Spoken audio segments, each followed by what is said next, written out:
এক লোক ভাবত তার অনেক টাকা, অনেক খ্যাতি হোক, সুনাম হোক, তো সে অপেক্ষা করছে কখন এসব হবে। কিন্তু মাস কেটে যায়, বছর কেটে যায়, কিছুই হয় না। হতাশ হতে লাগলো। এক পর্যায়ে ভাবল, সব বোগাস, আমার দ্বারা কিছুই হবে না। এর মধ্যে তার দেখা হলো এক সাধকের সঙ্গে। সাধক খুব পুণ্যবান ছিলেন, দূর দূরান্তে ছড়িয়ে পড়েছিল তার খ্যাতি। লোকটি তার কাছে গিয়ে বলল, হুজুর, যখনই আমি কোনো কাজ করতে যাই আমার মনে ব্যর্থতার চিন্তা আসে। সফল হওয়ার জন্য আমি কি করতে পারি? সাধক পুরো ঘটনা শুনলেন। বললেন, আজ তো রাত হয়ে গেছে, তুমি আজ যাও, কাল সূর্যোদয়ের সময় এসো।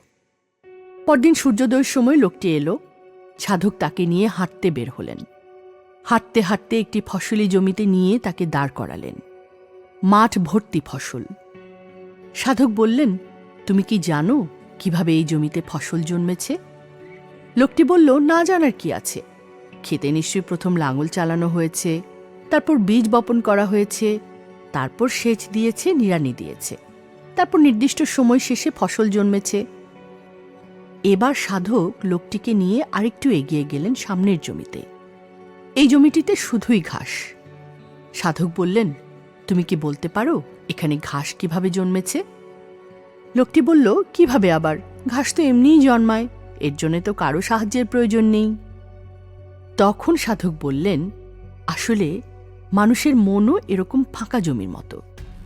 ভাবনার লাঙল দিয়ে যখন মনটাকে কর্ষণ করবে, লক্ষ্যের লাঙল চালিয়ে যখন একে উর্বর করবে, তারপর কাজ নামের বীজ বপন করে মনোযোগ দিয়ে সেই চারার যত্ন নেবে, তখনই তোমার ঘরে আসবে সুখ, সাফল্য নামের ফসল। আর যদি মনের জমিটাকে ফাঁকা রাখো, ভাবনার লাঙল না দাও বা কাজের বীজ না বোনো, তাহলে এই জমিটার মতো এমনি এমনি ঘাস গজাবে, আগাছা হবে। ঘাস আগাছার জন্যে কোনো যত্নের প্রয়োজন হয় না। আমাদের মনের অবস্থাও তাই। নেতিবাচক চিন্তা, ব্যর্থতার চিন্তা, আলস্যের সময় পার করার জন্যে আমাদের কোনো চেষ্টা করতে হয় না। আপনি যদি সচেতনভাবে লক্ষ্য ঠিক না করেন, লক্ষ্যের প্রতি আবেগ অনুভব না করেন এবং সে অনুযায়ী কাজ না করেন, এই আগাছার মতোই মনের মধ্যে এগুলো জন্মাবে। তাই প্রয়োজন জীবনের একটা লক্ষ্য, বৈষয়িকভাবে বলুন আর পারলৌকিকভাবে।